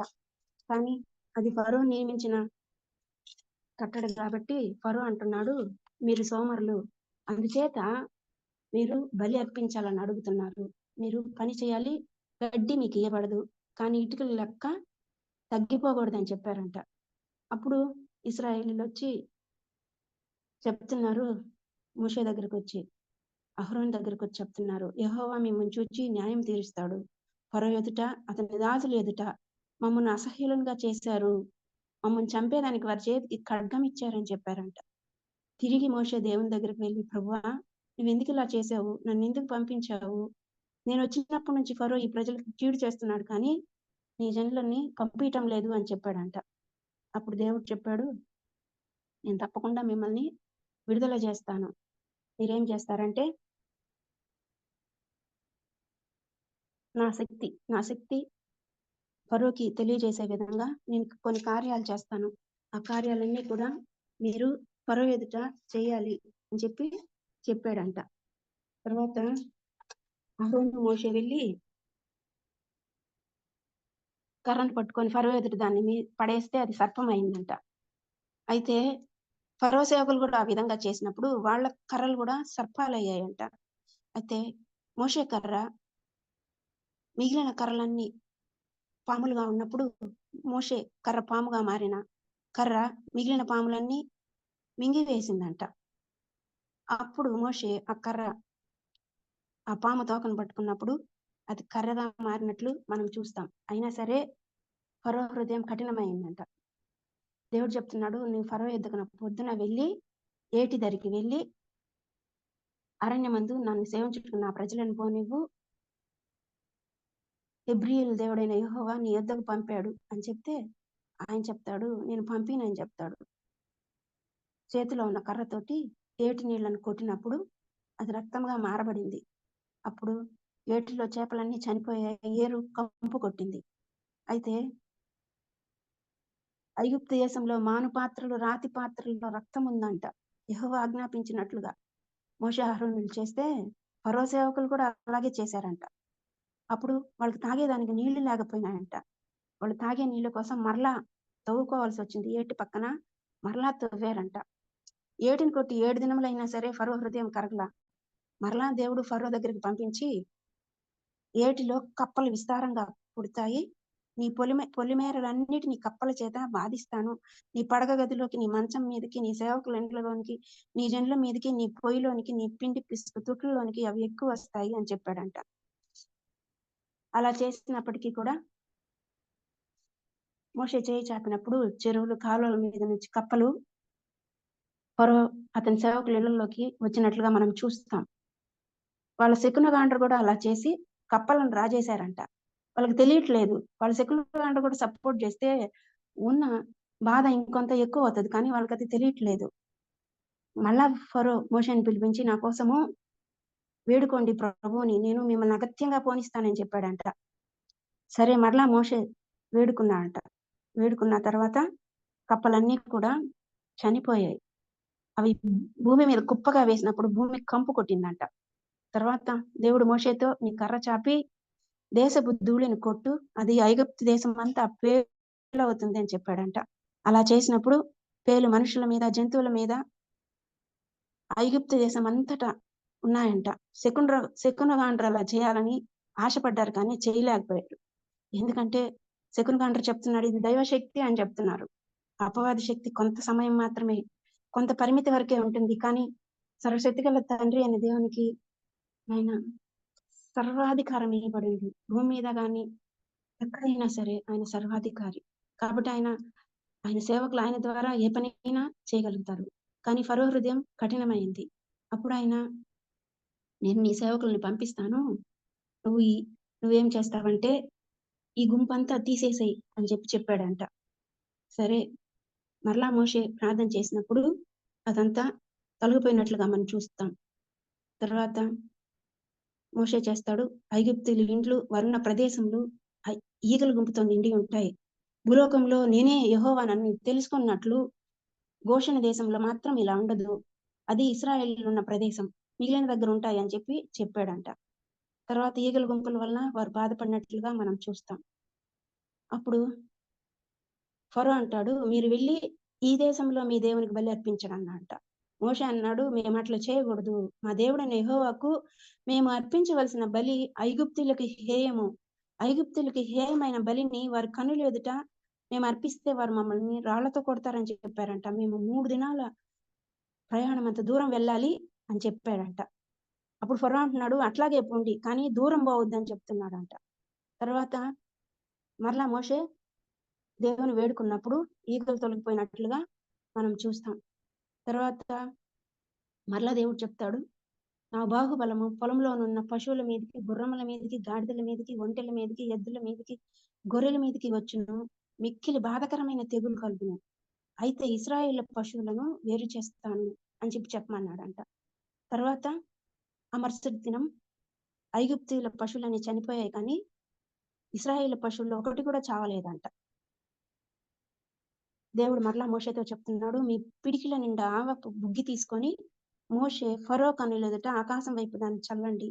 అప్పుడు ఆ ధూళి దేశమంతటా, ఐగుప్తు దేశమంతా మనుషుల మీద, జంతువుల మీద పొక్కు దద్దుర్లు అవుతాయని మోషే అహరోనుతో చెప్పారంట. వారు ఆ విధంగా చేసినప్పుడు శకునగాండ్ర మీద కూడా ఆ దద్దులు పుట్టాయంట. ఆ ప్రజలందరూ ఎంతో బాధపడ్డారంట. బాధపడినప్పుడు మరలా ఫరో పిలిపించి చెప్తున్నాడు, నువ్వు నా కొరకు వేడుకో దేవుణ్ణి, ఈ తెగులన్నీ తీసివేసేయి. నువ్వేం చేస్తావంటే నా కొరకు ప్రార్థన చేయి నీ దేవుణ్ణి అని అడిగాడంట. అప్పుడు మోషే మరలా వారి కొరకు ప్రార్థన చేశాడు. మరలా దేవుడు చెప్తున్నాడు, ఇంకా ఆయన నా ప్రజలను పోనీయలేదు కాబట్టి రేపు నేను ఈ వేళకి మిక్కిలి బాధకరమైన వడగండ్లను కురిపిస్తాను. ఐగుప్తు రాజ్యం స్థాపించినది మొదలుకొని ఇది వరకు అందులో అట్టి వడగండ్లు పడలేదు అని చెప్పాడంట. నీ పశువులు పొలంలో నీకు కలిగినది యావత్తు భద్రం చేసుకో. పొలంలో ఏదైతే ఉంటుందో ప్రతి మనుషుడైనా ప్రతి జంతువు మీదైనా వడగండ్లు కూర్చున్నప్పుడు అవి చనిపోతాయని చెప్పారంట. ఫరో సేవకుల్లో కూడా కేవలం ఇశ్రాయేలీలే కాదు, కానీ ఫరో సేవకుల్లో భయపడిన వాళ్ళు కూడా, దేవుని మీద విశ్వాసం ఉంచిన వాళ్ళు కూడా వాళ్ళ పశువులు నీళ్ళల్లో పెట్టుకున్నారంట. అవి అపవాది అప్పుడు ముట్టలేదంట వారిని. తర్వాత దేవుడు అంటున్నాడు, నిజ ఆకాశం వైపు చాపు, మనుషుల మీద, పొలముల మీద, కూర మొక్కలన్నిటి మీద వడగండ్లు పడతాయని చెప్పాడంట. ఆకాశం మీద పడినప్పుడు, ఆకాశం నుంచి పిడుగులు పడినప్పుడు ఆ వడగండ్లు ఎట్లా ఉన్నాయంటే ఇంతవరకు ఎప్పుడు చూడలేదంట అవి. అటువంటి వడగండ్లు అవి ఎలా చెడగొట్టాయంటే జనప చెట్లు పువ్వులు పూసాయంట, ఎవల చేలు వెన్నెలు వేశాయి కాబట్టి జనప చేలని ఎవల చేలని చెడగొట్టాయంట. కానీ గోధుమలు, మిరప మొలకలు ఎదగలేదు కాబట్టి అవి చెడగొట్టబడలేదు. అప్పుడు మోషే ఆకాశం వైపు చేతులెత్తి దేవుని వేడుకున్నప్పుడు ఆ వడగండ్లు కూడా మానిపోయినట్లుగా మనం చూస్తాం. తర్వాత దేవుడు అంటున్నాడు, ఫరో యొద్దకు వెళ్ళు, నేను యెహోవానని తెలుసుకున్నట్లు నువ్వేం చేస్తావంటే నీవు ఎన్నాళ్ళ వరకు నాకు లొంగకపోయిందువు, నన్ను సేవించుటకు నా జనులను పోనిమ్ము. నీవు నా జనులను పోనీయనొల్లని ఎడల ఇదిగో రేపు నేను మిడతలను నీ ప్రాంతంలోనికి రప్పించెదను. ఎవడును నేలను చూడలేనంతగా విధాన్ని కప్పును. వడగండ్లను తప్పించుకున్న వాటిని పొలంలో ఉన్న ప్రతి చెట్టును అవి తినును అని చెప్పాడంట. నీ పితరులే గాని నీ పితామహులు గాని ఈ దేశంలో ఉండే నాట నుండి నేటి వరకు అటు వాటిని చూడలేదని చెప్పాడంట. అయితే చెప్తున్నాడు మోషే ఫరోతో, మేము యెహోవాకు పండగ ఆచరింపాలి, మా కుమారులు, మా కుమార్తెలు, మా మందలు, మా పశువులు అన్ని తీసుకొని మా పిన్న పెద్దలతో పాటుగా మేము వెళ్తామని చెప్పాడంట. ఫరో అంటున్నాడు, మీరు దురాలోచన గలవారు, పురుషులైన మీరు మాత్రం వెళ్ళండి అని చెప్పాడంట. కానీ దేవుడు ఎందుకు ఒప్పుకోడు. మోషే మిడతలు వచ్చినట్లు ఐగుప్తు దేశం మీదకి చేయి చాపినప్పుడు ఏమైందంటే తూర్పు గాలికి మిడతలు వచ్చి దేశాన్ని అంతా కప్పాయంట. అట్లాంటివి ఇంకా మరి ఉండబోవంట. అవి కూర చెట్లు, ఫలవృక్షాల చెట్లన్నిటిని, ఫలవృక్షాలన్నిటిని కూడా పాడు చేసేసాయంట. ఫరో మరలా త్వరగా పిలిపించాడంట మోషే అహరోనుని పిలిపించి, నేను మీ దేవుడైన యెహోవాలో పాపం చేశాను, దయచేసి ఈసారి మాత్రమే నా పాపాన్ని క్షమించండి, ఈ చావు తొలగించండి అని వేడుకుంటే దేవుణ్ణి మోషే వేడుకున్నప్పుడు దేవుడు గాలిని పంపించాడంట. ఆ పడమటి గాలికి ఆ మిడతలన్నీ వెళ్ళి ఎర్ర సముద్రంలో పడినట్లుగా మనం చూస్తాం. కానీ ఇశ్రాయేలీయులకైతే నెమ్మదిగా ఉంది. తర్వాత దేవుడైన యెహోవా మోషేతో చెప్తున్నాడు, ఆకాశం వైపు నీ చేయి చాపు, ఐగుప్తు దేశం మీద తడవలాడినటి చిక్కటి చీకటి కమ్ముకుంటదని చెప్పాడంట. 3 దినాలు గడాంధకారం కలిగింది. కానీ ఇశ్రాయేలుకైతే అక్కడ వెలుతురుంది. ఫరో మోషేని పిలిపించి, మీరు వెళ్ళండి, మీ పశువులు, మీ మందలు మాత్రమే ఇక్కడే ఉంటాయి, మీ బిడ్డలు వెళ్ళవచ్చు అని చెప్పాడంట. అప్పుడు మోషే అంటున్నాడు, మేము యెహోవాకు అర్పింపవలసిన బలుల నిమిత్తము, హోమార్పణల నిమిత్తము మాకు పశువులు కావాలి. మేము ఇక్కడ ఒక్కడు కూడా వదిలిపెట్టాము. ఎందుకంటే మేము అక్కడికి చేరక మునుపు ఏ విధంగా బలి అర్పించాలో, ఏమేం బలి అర్పించాలో మాకు తెలియదు అని చెప్పాడంట. అప్పుడు అయినా సరే ఫరో హృదయము కఠినమైనట్లుగా మనం చూస్తాం. తర్వాత మోషే చేత ప్రభు అంటున్నాడు, ఇక్కడ నుండి మిమ్మల్ని ఫరో పంపిస్తాడు, నేను ఇంకా ఒకే ఒక తెగులు రప్పిస్తాను, కాబట్టి మీరు వెళ్ళి మీ చెలికాని వద్ద ప్రతి పురుషుడు, చెలికత్తె వద్ద ప్రతి స్త్రీ వెండి నగలు, బంగారు నగలు అడిగి తీసుకోమని చెప్పాడంట. ఎందుకంటే అవన్నీ వీళ్ళ కష్టార్జితమే. ఇశ్రాయేల్ కష్టార్జితాన్ని ఐగుప్తులు దోచుకొని ఉన్నారు కాబట్టి దేవుడు చెప్తున్నాడు, అదంతా మనకు సంబంధించింది, మనం ఇది తీసుకోండి అని చెప్పినప్పుడు మోషే ఐగుప్తు దేశంలో ఉన్న ప్రజల దృష్టికి ఎంతో ఘనుడుగా, గొప్పవాడుగా కనబడ్డాడు కాబట్టి మోషే చెప్పిన విధంగా ఐగుప్తులందరూ కూడా వారి బంగారు నగలను, వెండి నగలను ఇచ్చినట్లుగా మనం చూస్తాం. ఐగుప్తు దేశంలో మధ్యరాత్రి దేవుడు చెప్తున్నాడు మోషేతో, నేను ఐగుప్తు దేశంలోకి వెళ్తాను, సింహాసనం మీద కూర్చున్న ఫరో తొలి పిల్ల మొదలుకొని తిరగలు విసరదాని దాసి తొలి పిల్ల వరకు ఐగుప్తు దేశం అందరి తొలి పిల్లలన్నీ చనిపోతాయి, ఐగుప్తు దేశం అంతా మహాఘోష పుడుతుంది, అది అంతకుముందు పుట్టలేదు, ఇక మీద పుట్టదు అని చెప్పాడంట. అయితే ఇశ్రాయేల్ మీద, జంతువుల మీద, ఇశ్రాయేల్ మీద, ఎవరి మీద కూడా ఒక కుక్క కూడా తన నాలుక ఆడించదు అని చెప్పాడంట. అప్పుడు మోషే అహరోనులు వెళ్ళారు, వెళ్ళి ఫరోకు చెప్పారు, ఈ విధంగా సింహాసనం మొదలుకొని దాసి తొలి బిడ్డ వరకు ఈ విధంగా దేవుడు చేయబోతున్నాడు అని చెప్తే, వాళ్ళల్లో దేవుని నమ్ముకున్న వాళ్ళు, దేవుని మీద విశ్వాసం ఉంచిన వారు, దేవుని కృపకు పాత్రులైన వారు కూడా ఉన్నారు ఐగుప్తీయుల్లో. దేవుడు చెప్తున్నాడు, ఆ రాత్రి నేను ఐగుప్తు దేశమందు సంచరించి ఐగుప్తు దేశమంది మనుషుల్లోనే గాని జంతువుల్లో గాని తొలి సంతతి అంతయు హతము చేసి ఐగుప్తు దేవతలందరికీ తీర్పు తీరుస్తాను అని చెప్తున్నాడు. మీరేం చేస్తారంటే, ఇశ్రాయేల్ అందరూ ఏం చేయాలంటే, నిర్దోషమైన 7 ఏడాది మగపిల్లను గొర్రెల్లో నుండైనా మేకల్లో నుండైనా తీసుకొని దానిని చంపి దాని రక్తం కొంచెం తీసి, ఆ మాంసం అయితే వారు తినాలి, ఆ రక్తాన్ని ఇండ్ల ద్వారబంధపు 2 నిలువు కమ్ములకు అడ్డకమ్మి మీద పుయ్యాలని చెప్పాడు. నిలువు కమ్ములు, అడ్డకమ్మి అంటే ఇక్కడ శిలువకు సాదృశ్యంగా ఉంది. ఎవరైతే ఇశ్రాయేలుకి స్నేహితులైన పిల్లలు ఉన్నారో, ఇశ్రాయేల్ ఐగుప్తీయులు కూడా కొంతమంది స్నేహితులుగా ఉండొచ్చు. ఆ స్నేహితుల ఇళ్ళకి వెళ్ళి ఆ గృహానికి పూసినప్పుడు కూడా సంహారక దూత వచ్చినప్పుడు ఆ రక్తాన్ని చూచి, గొర్రెపిల్ల రక్తాన్ని చూచి ఐగుప్తీయులను కూడా మరణం చెందకుండా దాటిపోయినట్టుగా మనం చూస్తాం. ఎక్కడైతే గొర్రెపిల్ల రక్తం నిలువు కమ్మిలికి, అడ్డు కమ్మిలికి రాయబడిందో ఆ గృహంలో ఐగుప్తులు ఇల్లైనా సరే సంహారక దూత చొరబడినట్టుగా మనం చూస్తాం. ఆ విధంగా అది యెహోవాకు పస్కా బలి. ఆ పస్కా బలి అర్పించినప్పుడు ఇశ్రాయేల్ ఇళ్ళన్నీ విడిచిపెట్టబడ్డాయంట. అప్పుడు ప్రజలు తలల వంచి దేవునికి నమస్కారం చేసినట్లుగా మనం చూస్తాం. అర్ధరాత్రి ఐగుప్తీయుల యవన బిడ్డలైన జ్యేష్ఠ పుత్రులందరూ మరణించినప్పుడు దేవుడు చెప్తున్నాడు, మీ దగ్గరున్న పిండి, మీరు పిసికిన పిండి పులియక ముందే పిండి పిసుకు తొట్లతో పాటు మీరు మూట కట్టుకొని భుజాల మీద తీసుకొని వెళ్ళిపోతారని చెప్పిన విధంగా వారు పస్కా ప్రోక్షణ రక్తాన్ని ఆచరించి రామశేషు నుంచి సుక్కోతుకు బయలుదేరారంట. వాళ్ళు పిల్లలు గాక కాల్బలము 6 లక్షల వీరులు అని చెప్పబడింది. నిజానికి ఇప్పుడైతే ఒకరిద్దరు బిడ్డలు ఉంటారు, కానీ పాతకాలంలో అయితే అనేక మంది బిడ్డలు ఉండేవాళ్ళు. ఒకవేళ మనం if we assume that each man had a wife and at least 2 children, the total number of people would be around 2.5 million people. 2.5 million అంటే 25 lakhs. దాదాపుగా 25 లక్షల మంది. మనకు ఓన్లీ ఇక్కడ 6 లక్షల వీళ్ళు అని చెప్పారు, కానీ అది పురుషుల సంఖ్య అనుకుంటా. మరి ఆ గొప్ప సమూహం అంతా బయలుదేరిందంట. వాళ్ళు బయలుదేరి వాళ్ళు యెహోవాకి పస్కా ఆచరింపదగిన రాత్రి అంటది. ఆ రాత్రే వారు బయలుదేరారంట. కానీ దేవుడు ఇక్కడ అన్యులకు కూడా ఒక అవకాశం ఇస్తున్నాడు. ఎందుకంటే అన్యులు కూడా వారితో కొంతమంది బయలుదేరారు. నీ యొద్ద నివసించి పరదేశి యెహోవా పస్కాను ఆచరింపగోరిన యెడల అతనికి కలిగిన ప్రతి మగవాడు సున్నతి పొందవలెను, తరువాత అతడు సమాజంలో చేరి దాన్ని ఆచరింపవచ్చును, అట్టివాడు మీ దేశంలో పుట్టిన వాడితో సముడగును అని చెప్పాడు. ఎవరైతే ఇప్పుడు కూడా మనమున్న సమయంలో కూడా, మన కాల వ్యవధిలో కూడా ఎవరైనా అన్యజనులు దేవుని నమ్ముకుంటే మన సంఘంలో ఎలా అయితే ప్రభు సంస్కార ఆరాధనలో పొందుతారో ఆ విధంగా ధర్మశాస్త్ర కాలంలో కూడా దేవుడు పరదేశులకి సమయాన్ని ఇచ్చినట్లుగా మనం చూస్తాం.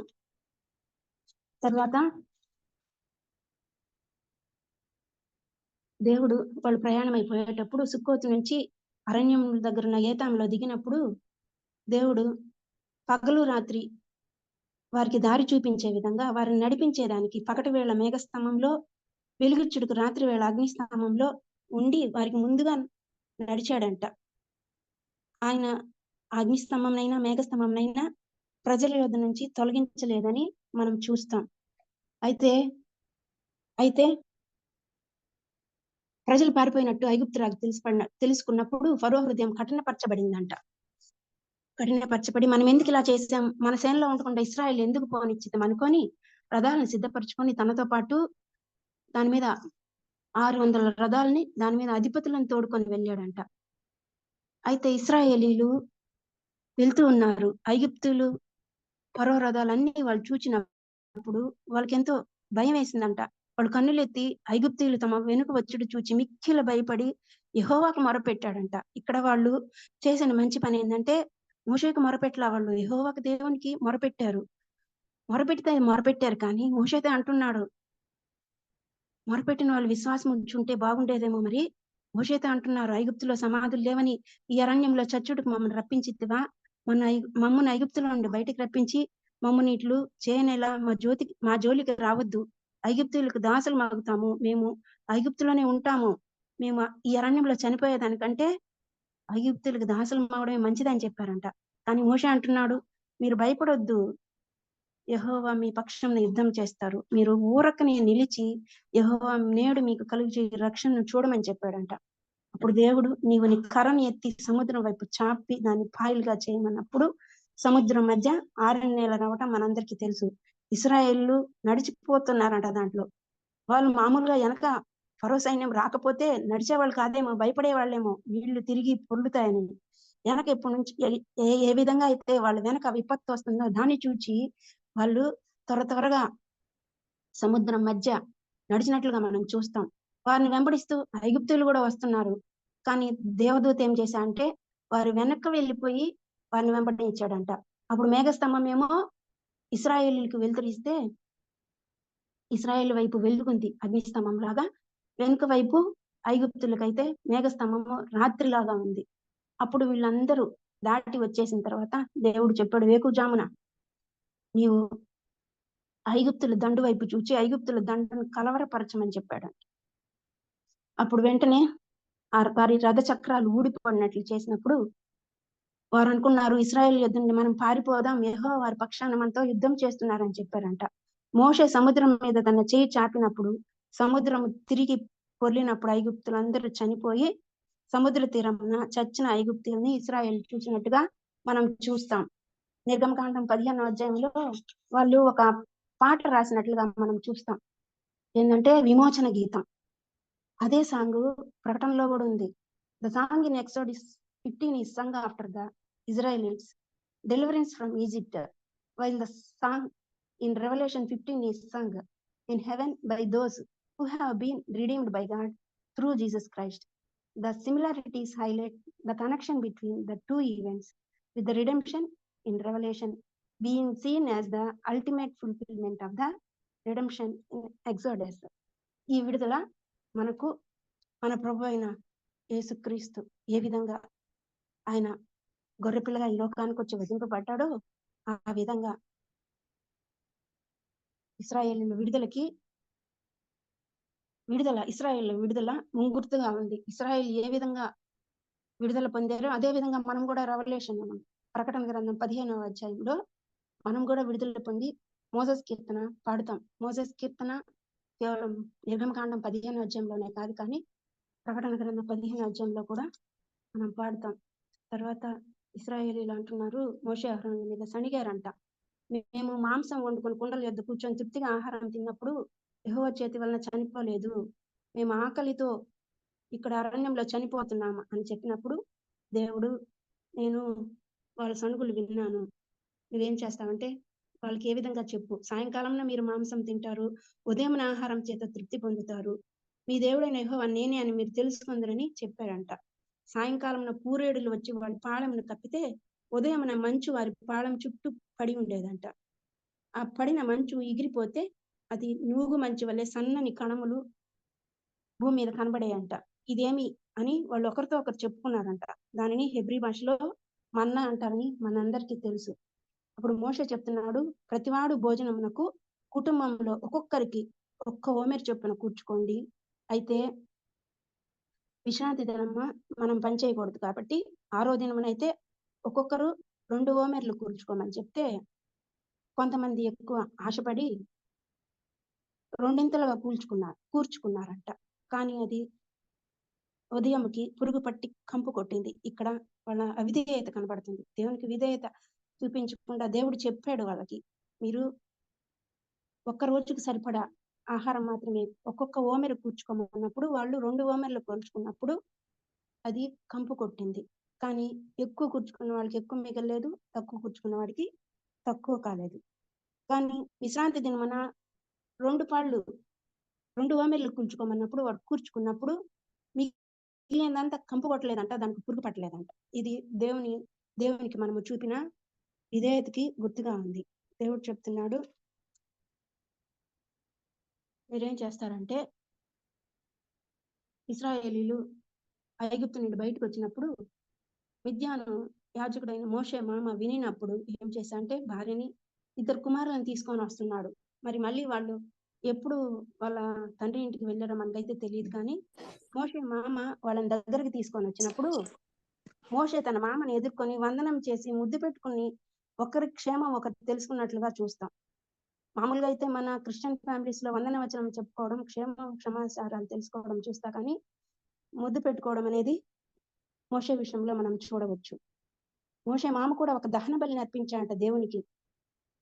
అయితే ఉదయం నుంచి సాయంకాలం వరకు మోషే ప్రజలకు న్యాయం తీర్చడం వాళ్ళ మామ చూచి, ఈ ప్రజలు ఉదయం నుంచి సాయంకాలం వరకు నిలబడి ఉన్నారు, వాళ్ళు నలిగిపోతారు, నువ్వు నలిగిపోతావు, కాబట్టి నువ్వేం చేస్తావంటే ప్రజలందరిలో సామర్థ్యము, దైవభక్తి, సత్యాసక్తి కలిగి లంచగొండులు కాని మనుషులను ఏర్పరచుకొని 1000 మందికి ఒకని గాను, 100 మందికి ఒకని గాను, 50 మందికి ఒకని గాను, 10 మందికి ఒకని గాని వారి న్యాయాధిపతులను నియమించు. అప్పుడు వాళ్ళు చిన్న చిన్న వ్యాజ్యాలు వాళ్ళే తీర్చుకుంటారు, పెద్ద వ్యాజ్యాలు నువ్వు తీర్చు అని చెప్పినప్పుడు మోసెస్ అదే విధంగా చేసినట్లుగా మనకు తెలుసు. దేవుడు మనం చూస్తే ఇశ్రాయేలుకి చెప్పమని చెప్తున్నాడు మోషేకి, నువ్వేం చేస్తావంటే నేను సినాయి పర్వతం మీదకి దిగొస్తాను కాబట్టి నీవు పర్వతానికి మేరని ఏర్పరచు. కనీసం పర్వతం ఎక్కకూడదు, వాళ్ళు దాని అంచును కూడా ముట్టకూడదు, ముట్టినట్లయితే మరణశిక్ష తప్పదు, వాడిని రాళ్లతో కొట్టి చంపాలి అని చెప్పారు. ఆ పర్వతము దేవుడు వచ్చే టయానికి అదంతా ధూమమయంగా ఉందంట, కొలిమి ధూమం వల్ల లేస్తూ ఉందంట. పర్వతం మిక్కిలి కంపించినప్పుడు, బూరధ్వని అంతకంతకు ఎక్కువ అవుతున్నప్పుడు ప్రజలు చెప్తున్నారు, భయపడ్డారంట. భయపడి నువ్వు మాతో మాట్లాడు మోషే, మేము వింటాము, దేవుడు మాతో మాట్లాడితే మేము చనిపోతామని చెప్పారంట. అప్పుడు దేవుడు మోషే అహరోనులకి ఈ 10 ఆజ్ఞలు వివరించి చెప్పినట్లుగా మనకి అర్థమవుతూ ఉంది. తర్వాత మనము నిర్గమకాండం 25వ అధ్యాయంలో చూసినట్లయితే దేవుడు ఒక మందసాన్ని తయారు చేయమంటున్నాడు. దేవుడు ప్రత్యక్షపు గుడారపు నక్కలుని మోషేకి చూపించి ప్రత్యక్ష గుడారం తయారు చేసి ఆ గుడారంలో ఒక మందసాన్ని ఏర్పరచాలి, ఆ మందసంలో నేను నీకు ఇచ్చే శాసనాలు ఉంచండి, 10 శాసనాలు ఉంచమని చెప్తున్నాడు. 10 శాసనాలు ఉంచి కరుణాపీఠాన్ని మేలిం బంగారుతో తయారు చేయాలి. చేసిన తర్వాత 2 కెరూబులు తయారు చేయాలి. కెరూబులు తయారు చేసిన తర్వాత కరుణాపీఠానికి ఆ పక్క ఒక కెరూబు, ఈ పక్క ఒక కెరూబుని ఉంచాలి. ఆ కెరూబులు రెక్కలు విప్పి కరుణాపీఠంను తన రెక్కలతో కప్పుచూ ఉండగా ముఖములు ఒకదానికొకటి ఎదురుగా ఉండాలని చెప్పాడంట. ఆ కరుణాపీఠాన్ని ఎత్తి మందసం మీద ఉంచినట్లుగా మనం చూస్తాం. ఇదే విషయాన్ని మనము యోహాను సువార్తలో చూడవచ్చు. యోహాను శుభవార్త 20వ అధ్యాయంలో చూసినట్లయితే మనకు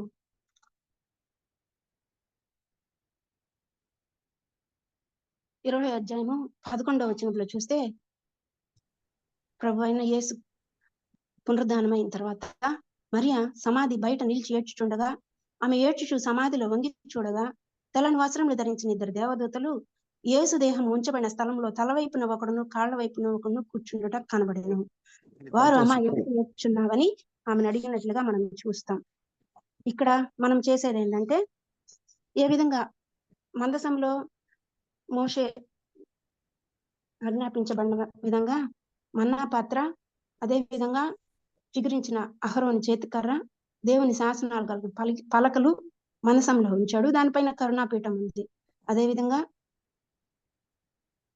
శాసనములు దైవ వాక్యమైన దేవునికి సాదృశ్యంగా మూడు వారిని జీవితాలు చిగురింపజేయ సామర్థ్యం కలిగిన నిత్యజీవంనిచ్చే ప్రభువుకు సాదృశ్యంగా అహరోని చేతికర్ర మరియు మన్నా, మనకు అనుదినం పరలోకము నుంచి దైవవాక్ అనే మన్నాను పంపిస్తున్న జీవాహారమైన మన్నాకి సాదృశ్యంగా ఉన్నట్లుగానే ప్రభు అయిన యేసు కూడా మన కొరకు నిత్యజీవం ఇచ్చేదానికి వాక్యమైన దేవుడు మనకు జీవాహారంగా మారి తిరిగి లేచినట్లుగా మనం చూస్తాం.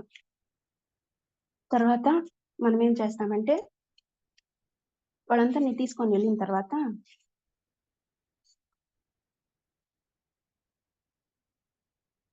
సంఖ్యాకాండం 21 అధ్యాయంలో మనం చూస్తే, వాళ్ళు ఎదోము దేశమును చుట్టిపోవాలని చెప్పి హోరు కొండ నుంచి సముద్ర మార్గంగా సాగినప్పుడు మార్గాయాసం చేత జనుల ప్రాణం సొమ్మసిల్లిందంట. అప్పుడు వాళ్ళు మోషేకు దేవునికి విరోధంగా మాట్లాడి, ఈ అరణ్యంలో చచ్చుటకు ఐగుప్తులో నుండి మీరు మమ్మల్ని ఎందుకు రప్పించిద్దరి? ఇక్కడ ఆహారం లేదు, నీళ్లు లేవు, చవిసారం లేని అన్నం మాకు అసహ్యమైనది అని చెప్పారంట. అప్పుడు దేవుడు వాళ్ళ మధ్యకి తాపకరమైన సర్పాలు పంపిస్తే అవి ప్రజలను కరిచినప్పుడు అనేకులు చనిపోయినట్లుగా మనం చూస్తాం. అప్పుడు దేవుని దగ్గరికి మోషే చెప్తున్నాడు, వాళ్ళ కొరకు ప్రార్థన చేస్తున్నాడు. ఏమనంటే వాళ్ళు అడిగారు, మోషే మేము యెహోవాకు నీకు విరోధంగా పాపం చేశాం, మా మధ్య నుండి ఈ సర్పాలు తొలగించమని వేడుకున్నారంట. తాపకరమైన దేవుడు చెప్తున్నాడు, మోషే నీవు తాపకరమైన సర్పం వంటి ప్రతిమను చేయించి స్తంభం మీద పెట్టు, అప్పుడు కరవబడిన ప్రతివాడు దాని వైపు చూచి బ్రతుకునని చెప్పాడంట. కాబట్టి మోషే ఇత్తడి సర్పం చేయించి స్తంభం మీద పెట్టాడు. అప్పుడు సర్పపు కాటు తిన్న ప్రతివాడు ఆ ఇత్తడి సర్పంను నిదానించి చూచి బ్రతికాడంట. ఈ ఇత్తడి సర్పం మన ప్రభు అయిన యేసుకి సాదృశ్యంగా ఉంది. ఏ విధంగా విషం లేని ఇత్తడి సర్పము స్తంభం మీద పెట్టబడిందో, అదే విధంగా పాపం లేని ప్రభు అయిన యేసు శిలువ మీద వేలాడదీయబడ్డాడు మన కొరకు. సర్పం ఏ విధంగా పాపానికి గుర్తు, ఆయన పాప శరీరాకారంతో మన కొరకు ఈ లోకంలో శిలువ మీద బలియాగం చేశాడు. పాపం అనే పదంలోనే పాము అనే పదం ఉంది. కాబట్టి మనం కూడా ఈ లోకంలో పాపం అనే పాము కాటును తిన్నవారం. ఎందుకంటే ప్రతి ఒక్కరికి ఆదాము హవ్వల ద్వారా పాపం సంక్రమించింది. మనం కూడా సిలువను నిదానించి చూడాలి. మన ఆత్మీయ నేత్రాలతో ఎప్పుడైతే చూస్తామో అప్పుడు మనం కూడా జీవిస్తాం, మనం కూడా బ్రతుకుతాం. ఈ విషయం గురించి మన ప్రభువు యోహాను సువార్త 13వ అధ్యాయం 14వ వచనం, యోహాను సువార్త 3వ అధ్యాయం 14వ వచనంలో చెప్తాడు, అరణ్యంలో మోషే సర్పంని ఎలాగ ఎత్తనో అలాగే విశ్వసించి ప్రతివాడును నశింపక ఆయన ద్వారా నిత్యజీవం పొందినట్లు మనుష్య కుమారుడు ఎత్తబడవలను అని నికోదేముతో చెప్పినట్లుగా మనం చూస్తాం. ఈ మోషే ద్వారా మనకు సృష్టి ఎలా సృష్టించబడింది, జలప్రలయం జరిగింది ఎలా, ఏమేమి తినొచ్చు, ఏమేమి తినకూడదు, తినదగిన పక్షులు ఏంటి, తినదగిన జంతువులు ఏంటి, అలాగే వివాహ వ్యవస్థలో ఎవరిని వివాహం ఆడాలి, ఎవరిని వివాహం ఆడకూడదు, బలుల గురించి, యాజకత్వం గురించి మనకు తెలియజేశాడు. దేవుడు ఎంత ప్రేమ కలిగిన వాడంటే ఐగుప్తుల మీదకి తెగుళ్ళు పంపించినప్పుడు కూడా చిన్న చిన్న ప్రాణుల ద్వారా వారికి హాని జరిగిందే కానీ వారి మధ్యకి క్రూర మృగాలైనా విష ప్రాణులైనా పంపించలేదు. అయినప్పటికీ వారు మారలేదు. మనకు వచ్చే కష్టాలు కూడా చిన్న చిన్నవి అయి ఉండొచ్చు, మనం భరించగలిగిన దానికంటే ఎక్కువగా ఆయన మనకు కష్టాన్ని ఇవ్వడు. మనం దేవుని వైపు చూసినప్పుడు తప్పక మనకు సహాయం చేసే దేవుడు అయి ఉంటున్నాడు. ఇశ్రాయేలు నిర్గమకాండం 17వ అధ్యాయంలో చేస్తున్నారు. ప్రయాణం చేస్తూ వెళ్తున్నప్పుడు వాళ్ళకి నీళ్లు దొరకలేదంట. సీను అరణ్యం నుండి ప్రయాణమై రెఫీదీంలో దిగితే వాళ్ళకి నీళ్లు దొరకలేదంట. అప్పుడు నీళ్ళు ఇమ్మని చెప్పి మోషేతో వాదించారంట వాళ్ళు. దేవుడు చెప్తున్నాడు, నీవు నదిని కొట్టావు కదా, ఎర్ర సముద్రంని, అదే విధంగా నీ కర్రను తీసుకొని హోరేబులోని బండ మీద నేను నీకు ఎదురుగా ఉంటాను, ఆ బండను కొట్టు, అప్పుడు ప్రజలకు నీళ్లు వస్తాయని చెప్పారంట. అప్పుడు వాళ్ళకి సమృద్ధిగా నీళ్లు దొరికినప్పుడు వాళ్ళు తాగినట్లుగా మనం చూస్తాం. తర్వాత వాళ్ళు అంటున్నారు, ఆ సమాజం నీళ్లు తాగిన తర్వాత మోషేతో అంటున్నారు, అయ్యా మేము మా సహోదరులాగా మేము చనిపోతే ఎంత బాగుండేది, ఇక్కడైతే ఈ స్థలంలో గింజలు లేవు, అంజూరాలు లేవు, ద్రాక్షలు లేవు, దానిమ్మలు లేవు, త్రాగుటకు నీళ్లు లేవు అని చెప్పి శోధించారంట. ఎక్కడ శోధించారంటే వాళ్ళు కాదేశ్లో మొట్టమొదట సీను అరణ్యంలో శోధించారు. అది సంఖ్యాకాండం 17వ అధ్యాయంలో ఉంటది. సంఖ్యాకాండం 20వ అధ్యాయంలో కాదేశ్లో శోధిస్తున్నప్పుడు దేవుడు చెప్తారు, నువ్వేం చేస్తావంటే సమాజాన్ని పోగు చేసి బండతో మాట్లాడు, అది నీళ్లు ఇస్తుంది అని చెప్పినారు. కానీ మోషే ఆహారంలో అప్పటికే వాళ్ళతో విసిగిపోయి అంటున్నారు, ద్రోహులారా వినండి, మేము ఈ బండలో నుండి మీ కొరకు నీళ్లు రప్పింపవలనా అని అడిగారంట. మోషే 2 సార్లు ఆ బండను కొట్టాడంట. అప్పుడు దేవుడు అంటున్నాడు, మీరు ఇశ్రాయేలు ఎదుట నా పరిశుద్ధతను సన్మానించలేదు, నన్ను నమ్ముకోలేదు కాబట్టి నేను బండతో మాట్లాడమంటే మీరు కొట్టారు కాబట్టి అవి మెరీబా జలము అనబడ్డాయని చెప్పాడంట. ఇక్కడ బండ క్రీస్తుకు సాదృశ్యంగా ఉంది. ఎందుకంటే వాళ్ళందరూ కూడా మోషేని బట్టి 1 కొరింథీ 10వ అధ్యాయంలో చెప్పబడినట్లుగా అందరూ మోషేని బట్టి మేఘంలో సముద్రంలో బాప్తిస్మం పొందారు. అందరూ ఆత్మ సంబంధమైన ఒకే ఆహారం భుజించారు. అందరూ ఆత్మ సంబంధమైన ఒకే పానం చేశారు. తమను వెంబడించిన ఆత్మ సంబంధమైన బండలోని తాగారు. ఆ బండ క్రీస్తు ఒకసారి మాత్రమే సిలువ వేయబడవలసి ఉంది, ఒక్కసారి కొట్టబడవలసి ఉంది. కాబట్టి దేవుడు వాళ్ళకి ఆ విధంగా చెప్పాడు. వాళ్ళిద్దరిని వాగ్దాన దేశంలోనికి పోకుండా దేవుడు ఆ విధంగా వారికి చెప్పినట్లుగా మనం చూస్తాం. తర్వాత దేవుడిని అడిగాడు మోషే, అయ్యా నేను ద్వితీయోపదేశకాండం 3వ అధ్యాయంలో, అయ్యా నేను అద్దరికి వెళ్ళి యోర్దాను అవతల ఉన్న మంచి దేశాన్ని చూస్తాను అంటే దేవుడు అంటున్నాడు, దయచేసి ఇక చాలు, ఈ సంగతిని గురించి నాతో మాట్లాడవద్దు, నీవు యోర్దాను దాటకూడదు, పిస్కా కొండ ఎక్కి కన్నులెత్తి పడమటి వైపు, ఉత్తరపు వైపు, దక్షిణ వైపు చూడు, తూర్పు వైపు తేరు చూడు అని చెప్పాడంట. మోయాబు మైదానం నుంచి ఎరుకు ఎదురున్న పిస్కా కొండకు పోయి నెబ్బో శిఖరాన్ని ఎక్కి మొత్తం వాగ్దాన దేశాన్ని అంతా ఆయన చూచాడంట. చూచిన తర్వాత యెహోవా మాట చొప్పున మోయాబు దేశంలో మృతి పొందాడు. అతని సమాధి ఎక్కడుందో ఇప్పటికీ ఎవరికి తెలియదంట. ఎందుకంటే మానవులు విగ్రహారాధనకు అలవాటు పడున్నారు కాబట్టి మోషే సమాధిని కూడా వాళ్ళు పూజించే అవకాశం ఉంది. యూదా పత్రిక 9వ వచనంలో మనం చూస్తే, ప్రధాన దూత అయిన మిఖాయేలు అపవాదితో వాచించుచు మోషే యొక్క శరీరమును గురించి తర్కించినప్పుడు దూషించి తీర్పు తీర్చ తెగింపక ప్రభువు నిన్ను గద్దించును గాక అన్నాడంట. ఎందుకు సాతాను అపవాది మోషే శరీరం కోసం వచ్చారంటే, అక్కడ ద్వితీయోపదేశకాండంలో దేవుడు 16వ వచనం చెప్తాడు, నీ దేవుడైన యెహోవా నీవు అడిగిన వాటన్నిటి చొప్పున నీ దేవుడైన యెహోవా నీ మధ్యను నా వంటి ప్రవక్తను నీ సహోదరులలో నీ కొరకు పుట్టించును, ఆయన మాట నీవు వినవలను అని చెప్పాడు. ఈ అపవాది అనుకుంటున్నాడు, by possessing Moses' body, the devil hoped to gain control over Israel and prevent them from entering the promised land. ఆ శరీరాన్ని నేను తీసుకున్నట్లయితే ఆ శరీరం ద్వారా రాబోయే ప్రవక్త నీలాగుంటాడు కాబట్టి అన్నారు, కాబట్టి మోషేలాగా నేను వెళ్ళినట్లయితే ఇశ్రాయేలీయులు వాగ్దాన దేశంలోకి ప్రవేశించకుండా చేయొచ్చు అనుకున్నాడు. By taking Moses' body, the devil aimed to show that God was unable to protect his own servant, undermining God's authority and power. తన సొంత సేవకుడు, ఇశ్రాయేలుని నడిపించిన సేవకుడే వాగ్దాన దేశంలోకి ప్రవేశించలేకపోయాడు అని ఇతరులకు తెలియజేయాలని అపవాది అనుకున్నాడు. In ancient beliefs, the body of a prophet or holy person was thought to possess spiritual power. The devil may have sought to use Moses' body for his own malevolent. ఇక్కడ అపవాది అనుకున్నాడు, చెడు ఉద్దేశంతో యూదుల విశ్వాసం ప్రకారంగా ఎవరైనా ప్రవక్త లేదా పవిత్రమైన వ్యక్తి శరీరానికి దైవిక శక్తి ఉంటుందని నమ్మారంట. మనం ఇది 2వ రాజుల 13వ అధ్యాయంలో చూస్తే, ఎలీషా చనిపోయినప్పుడు మోయాబీల సైన్యము ఒక శవాన్ని పాతి పెట్టడానికి ఎలీషా సమాధిలో అది ఉంచినప్పుడు ఆ శవం బ్రతికినట్లుగా మనం చూస్తాం.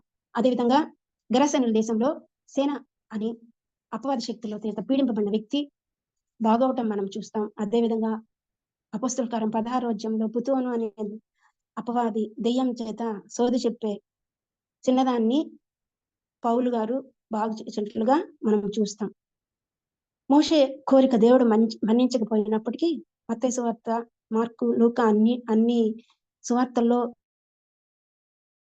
ఈ కార్యం ఉంటుంది. ఎత్తైన కొండ మీదకి ఏకాంతంగా పోయి వారి మీద రూపాంతరం చెందినట్లుగా చూస్తాం మనం. ఆ రూపాంతరం చెందిన ప్రదేశము వాగ్దాన దేశం అయి ఉంటున్నది. మోషే భూమి మీద ఉన్న వారందరిలో మిక్కిలి సాత్వికుడు మరియు ఐగుప్తుల సకల విద్యలను అభ్యసించాడు. ఆయన ఉన్న సమయంలోనే కాదు, పాత నిబంధన కాలంలో చూస్తే అత్యధిక విద్యావంతుడు, మాటలు ఎందు కార్యములు ఎందు ప్రవీణుడై ఉన్నాడంట. అయినప్పటికీ కూడా దేవుని మాటని విన్నాడు. దేవుడు పంపించినప్పుడు వెళ్ళాడు. ఎంత ధైర్యం కలిగిన వాడంటే, ఆయన ఎర్ర సముద్రము భయపడుతూ ఉన్నప్పుడు ఐగుప్తీయుల నుంచి ఇశ్రాయేలు భయపడుతున్నప్పుడు మీరు భయపడొద్దు, మీరు నిలబడి దేవుని రక్షణ చూడండి అని చెప్పినట్లుగా మనం చూస్తాం. అదే విధంగా కోరహు ఆయనకి సంబంధించిన సమాజం అంతా కూడా వీరికి విరోధంగా లేచినప్పుడు ధైర్యంగా వారితో మాట్లాడి భూమి తన నోరు తెరిచి వారిని, వారి కుటుంబాలని, సమస్త సంపాద్యాన్ని మింగివేసినప్పుడు ధైర్యంగా ఉన్నట్లుగా మనం చూస్తాం. అదే విధంగా ఆయన వినయాన్ని, ఆయన హ్యూమిలిటీని మనం చూసినట్లయితే, దేవుడు ఫరో దగ్గరికి ఎన్నిసార్లు వెళ్ళమన్నా వెళ్ళాడు. నాయన నేను చెప్పాను కదా ఆయన వినడు అని ఒక్కసారి కూడా చెప్పలేదు. ఎన్నిసార్లు వెళ్ళమన్నా ప్రతిసారి వెళ్ళి ఫరోకి మా దేవుడు ఇలా చెప్పాడు అని చెప్పాడు. అదే కాక కరుణ కలిగిన వాడు ఆయన. ఆయన ఎలా కరుణ కలిగిన వాడంటే, ఐగుప్తులో ఉన్న ప్రజలను విడిపించిన తర్వాత వాళ్ళు ఎన్నోసార్లు శోధించారు మోసెస్ని. మేము ఉచితంగా తిన్న చేపలు, కీరకాయలు, దోసకాయలు, కూరాకులు, ఉల్లిపాయలు, తెల్లగడ్డలు జ్ఞాపకానికి వస్తున్నాయి, మా ప్రాణం సొమ్మసిల్లింది అని వాడు ఏడుస్తున్నప్పుడు దేవుని ఎదుటి సాగిలపడి చెప్తున్నాడు, అయ్యా నా మీద నీ కటాక్షం వస్తే నేను నా బాధను చూడుకున్నట్లు నన్ను చంపుము అంటున్నాడు. వాళ్ళు ఏడుస్తుంటే వాళ్ళ బాధను నేను చూడలేనయ్యా, నన్ను తీసేసుకో అని ప్రార్థన చేస్తున్నాడు. అలాగే మంచి నిర్ణయం తీసుకునే నిర్ణయాత్మక శక్తి ఉంది మోసెస్కి. ఎలా అంటే, వాళ్ళు పోతపోసిన విగ్రహాన్ని చేసుకొని, ఓ ఇశ్రాయేలు, ఐగుప్తు దేశం నుండి నిన్ను రప్పించిన దేవుడు ఇదే అని చెప్పినప్పుడు దేవుడు వారిని నాశనం చేస్తానంటాడు. కానీ మోషే అంటున్నాడు, బతిమాలాడంట దేవుణ్ణి, నీవు నీ మహాశక్తి వలన, బాహుబలం వలన ఐగుప్తు దేశంలో నుండి రప్పించిన నీ ప్రజల మీద కోపగించొద్దు. అబ్రహాం, ఇస్సాకు, ఇశ్రాయేలుతో చేసిన వాగ్దానాన్ని జ్ఞాపకం చేసుకో అని చెప్పినప్పుడు దేవుడు సంతాపపడినట్లుగా మనం చూస్తాం. తర్వాత మోషే వాగ్దాన దేశాన్ని చూసి వచ్చేదానికి గూఢచారులను పంపించినప్పుడు వారు అక్కడ చెడు సమాచారం తీసుకొని వచ్చినప్పుడు సర్వ సమాజం ఎలుగెత్తి కేకలు వేశారంట. దేవుడు నీ వలన నేను ఈ జన్మ కంటే మహాబలం గల గొప్ప జన్మను పుట్టిస్తానన్నప్పుడు, వద్దయ్యా ఆ విధంగా చేయొద్దు, ఈ ప్రజల దోషంలో దయచేసి క్షమించమని ప్రార్థన చేసినప్పుడు ఆయన క్షమించినట్లుగా మనం చూస్తాం. అదే విధంగా ఒక దాదాపుగా అతిపెద్ద సంఘానికి ప్రాతినిధ్యం వహించినట్లుగా మనం చూస్తాం. ఉదయం మొదలు సాయంకాలం వరకు ప్రతి వ్యాజ్యాన్ని తీర్చేవాడిగా, ఎంతో ఓపిక కలిగిన వాడిగా మనం చూస్తాం. పెద్దవాడైనప్పుడు హెబ్రీ పత్రికలు 11వ అధ్యాయంలో రాయబడినట్లుగా, విశ్వాసమును బట్టి ఐగుప్తు కంటే క్రీస్తు విషయమైన నింద గొప్ప భాగ్యం అని ఎంచుకొని అల్పకాలం పాపభోగం అనుభవించుట కంటే దేవుని ప్రజలతో శ్రమ అనుభవించటం మేలని ఫరో కుమార్తె యొక్క కుమారుడని అనిపించుకుంటూ ఒప్పుకోకుండా ప్రతిఫలంగా కలుగుపో బహుమానాన్ని దృష్టించాడంట. విశ్వాసాన్ని బట్టి పస్కాను, రక్త ప్రోక్షణ ఆచారాన్ని ఆచరించాడైతే. మనకైతే ఇప్పుడు అవి లేదు, కానీ 1వ పేతురు పత్రిక 1వ అధ్యాయంలో చెప్పబడిన రీతిగా వెండి బంగారాల వంటి క్షయ వస్తువుల చేత కాదు, కానీ మనం విమోచింపబడింది అమూల్యమైన రక్తం చేత, అనగా నిర్దోషము నిష్కలంకమైన గొర్రెపిల్ల వంటి రక్తం చేత విమోచింపబడ్డామని మనకు తెలుసు. మనము మత్తయి సువార్తలో ధన్యతలు చూస్తే ఆ ధన్యతలన్నీ మోషే విషయంలో నెరవేరినట్లుగా మనకు అర్థమవుతుంది. సాత్వికులు ధన్యులు, వారు భూలోకంలో స్వతంత్రించుకుందరు అని చెప్పబడిన రీతిగా భూలోకంలో స్వతంత్రించుకున్నారు, కానీ భూలోకాన్ని స్వతంత్రించుకున్న వాళ్ళు పరలోకాన్ని స్వతంత్రించుకోలేరు. కేవలం దేవుడు చెప్తున్నాడు, మార్గం, సత్యము, జీవం నేనే, నా ద్వారానే తప్ప ఎవడు తండ్రి యొద్దకు రాడు అంటున్నాడు. దేవుడు ఒక్కడే దేవునికి మానవునికి మధ్యవర్తి అయిన యేసుక్రీస్తును నరుడు మాత్రమే మధ్యవర్తిగా మనల్ని ప్రభు దగ్గరికి, దేవదేవుని దగ్గరికి తీసుకొని వెళ్తారు. మనము ఈ వాగ్దాన దేశంలో, భూమి మీద ఉన్న వాగ్దాన దేశంలోనికి ప్రవేశించకపోయినప్పటికీ కూడా ప్రమాదం లేదు. ఎందుకంటే మనకు నిజమైన వాగ్దాన దేశం పరలోకం. ఆ పరలోకానికి చేరాలంటే దేవదేవుని విశ్వసించాలి. అటు భాగ్యాన్ని మనందరికీ దేవుడు ఇచ్చాడు. అందుని బట్టి దేవునికి కృతజ్ఞతలు తెలియజేస్తున్నాను. ఇంతటితో ముగిస్తున్నాను. చిన్నగా ప్రార్థన చేసుకున్నాను. దేవా నీకు వందనాలు, ఇంతవరకు నాతో ఉండి నాతో మాట్లాడిన విధానాన్ని బట్టి వందనాలైనా, ఎటువంటి సాంకేతిక లోపం లేకుండా కృప చూపిన విధానాన్ని బట్టి వందనాలయ్యా. నీ నామకి స్తుతి, మహిమ, ఘనత, ప్రభావం ఆరోపిస్తున్నాం. అయినా యేసు నామములో అడిగి వేడుకుంటున్నాం తండ్రి, ఆమేన్.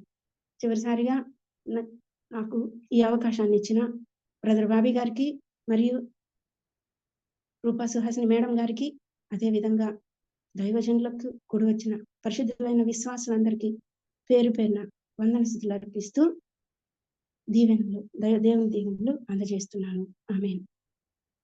ఆమేన్ ఆమేన్ హల్లెలూయా praise the lord. Thank you so much అమ్మగారు ఫర్ ద వండర్ఫుల్ వర్డ్. మోసే జీవితం ద్వారా చక్కగా ఆత్మీయంగా దేవుడు మమ్మల్ని ఎంకరేజ్ చేశారు. దీవించబడ్డాము, ఆశీర్వదించబడ్డాము. బట్టి దేవుని వందనాలు. సహవాసం తరపున మీకు మా హృదయపూర్వక వందనాలు అమ్మగారు. మరి ప్రార్థన చేసుకుని ముగించుకున్నామండి. మన మధ్యలో పాస్టర్ మురళీ బాబాయ్ గారు అయ్యారు, మీరు ముగింపు ప్రార్థన ఆశీర్వాదం ఇవ్వాల్సిన కోరుచున్నాం అయ్యారు. దయగలిగినటువంటి కృపగల రక్షగా బంగారు పాదాలకు వందనాలు స్తోత్రాలు చెల్లిస్తున్నాను. యువతి కాల వేళలో చిన్న మందగా చేరి మీ పాదాలు చెట్టుకు వచ్చాము తండ్రి. మీ దినదాసులను మీరు నిలబెట్టుకున్నారు. మోష పుట్టుక గురించి ఆయన, మోష గారి పరిచర్య గురించి నాయన, అలాగే 10 దిగుల గురించి మీ దాసుల ద్వారా మీ దాసుల ద్వారా మీరు వివరించారు. మీకే వందనాలు స్తోత్రాలు చెల్లిస్తున్నాను ఆయన. ఇజ్రాయేల్ అవిధేయతను బట్టి దేవుడు కోపించినప్పుడు తండ్రి, మరి పెద్దల ద్వారా మరి మోషే హెచ్చరించబడిన వాడే మిమ్మల్ని అడిగినప్పుడు నేను మరలా మీరు ఇజ్రాయేల్ జనాంగాన్ని క్షమించిన వారుగా కనిపిస్తూ ఉన్నారు. మీకే వందనాలు స్తోత్రాలు చెల్లిస్తున్నాం. మీ దాసురాలను ఇంకా బలంగా వాడుకోమని ప్రార్థిస్తున్నాం నాయన. వారికి ఇచ్చినటువంటి కుటుంబాన్ని మీరు ఆశీర్వదించండి, దీవించండి. బిడ్డలను మీరు ఆశీర్వదించండి. వారి జీవితాల్లో దాచిన మేలు వారికి అనుగ్రహించమని కూడా ప్రార్థిస్తున్నాను నాయన. ఆయన ఈ గ్రూప్ లో చేరిన ప్రతి బిడ్డ ఏ అవసరాలతో మీ పాస్ సన్నిధికి వచ్చారు. మీకే బాహాటంగా తిరిగిన తండ్రి, హృదయ రహస్యాలు ఎరిగిన దేవా, మీరే ప్రతి ఒక్క జీవితాన్ని భద్రపరచమని ప్రతి బిడ్డను కాపాడమని ప్రార్థిస్తున్నాం. నేను భక్తి కలిగి మీ పాదాల చెంతకు వచ్చినటువంటి ప్రతి ఒక్కరిని మీరు ఆశీర్వదించే దేవుడు కనుక తండ్రి, ప్రియ బిడ్డలందరినీ మీ చేతులకు అప్పగిస్తున్నాం. ఈ జూమ్ కుడికి ద్వారా మమ్మల్ని అందరినీ సమీకరించి ఆయన చిన్న ప్లాట్ఫామ్ నెట్వర్క్ చేసి నేను మమ్మల్ని అందరినీ కూడా మీ పాస్ అని తీసుకొచ్చిన మీ దినదాసు బాబిని బట్టి కూడా మీ పాస్ సన్నిధికి వస్తున్నాను. అలాగే నడిపిస్తున్నటువంటి జాన్సన్ బట్టి, సరుపు గారిని బట్టి కూడా మీ పాస్ సన్నిధికి వస్తున్నాను ఆయన. వారిని కూడా మీరు కాపాడండి. వారి కుటుంబాల్లో ఉన్నటువంటి అవసరాలు తీర్చమని కూడా ప్రార్థిస్తున్నాం. ఆయన మా జూమ్ కొడుకులో ఆయన అనేక మంది దైవదాసులు పార్టిసిపేట్ చేస్తున్నారు. వారిని కూడా మీరు రక్షిస్తున్నారు. వారి సేవను కూడా మీరు బాగా విస్తరింపు చేయమని ప్రార్థిస్తున్నాం. మన ఆయన ఈ జూమ్లో ఉన్నటువంటి ప్రతి బిడ్డను కూడా మీరు ఆశీర్వదించమని ప్రార్థిస్తున్నాం. ఈ పరిచర్య ఆకుండా జీవితకాలం కొనసాగడానికి సహాయం దయచేయమని మా కొరకు శిలువలో తన ప్రాణాన్ని బలిగా పెట్టిన మా ప్రభువును, మీ ప్రియ కుమారుడును, మా రక్షకుడిని యేసుక్రీస్తున్నామని అడిగి వేడుకుని ప్రార్థిస్తున్నాను తండ్రి. ఆమేన్. పరలోకమందున్న మా తండ్రి, నీ నామం పరిశుద్ధపరచబడును గాక. నీ రాజ్యం గాక. నీ చిత్తం పరలోకమందులాగు భూమి యందు నెరవేరును గాక. మరదిన ఆహారం మాకు దయచేయండి. మా ఇళ్ళ అపరాధములు చేసిన వారిని క్షమించిన ప్రకారం అపరాధములు క్షమించు. శోధనలోనికి తేక తప్పించు. ఎందుకంటే రాజ్యం, శక్తి, మహిమ ఆమేన్. మన పరమ తండ్రి దేవుని ప్రేమ, కుమారుడైన యేసుక్రీస్తు వారి కృప, ఆదరణకర్త అయిన పరిశుద్ధాత్మ అన్య సహవాసం, వాక్యం అందించినటువంటి బిడ్డకును, నాయన జూమ్ లో పార్టిసిపేషన్ బిడ్డలందరికీ సదాకాలంతో నడిపించును గాక. ఆమేన్. ఆమేన్. అందరికీ వందనాలండి. ఆమేన్ ఆమేన్ హల్లెలూయా praise the lord. Thank you so much అయ్యారు. ఇప్పుడు వచ్చిన మీ అందరికీ వందనాలండి. అలాగే కొత్తగా జాయిన్ అయిన వారికి సహవాసం తరపున ప్రత్యేక వందనాలు తెలియజేస్తున్నాము. ప్రతిరోజు సేమ్ లింక్ ద్వారా జాయిన్ అవ్వాల్సిన కోరుచున్నామండి. అలాగే మన మెసేజెస్ అనే రికార్డింగ్స్ అవైలబుల్ ఉన్నాయి. యూట్యూబ్ లో పోస్ట్ చేస్తున్నారు, అలాగే మన గ్రూప్ లో కూడా షేర్ చేస్తున్నారండి. దయచేసి గమనించవలసి కోరుచున్నాము. కూడి వచ్చిన మీ అందరికీ వందనాలు. రేపటి దినం కలుసుకుందామండి. Have wonderful day. అందరికీ వందనాలండి.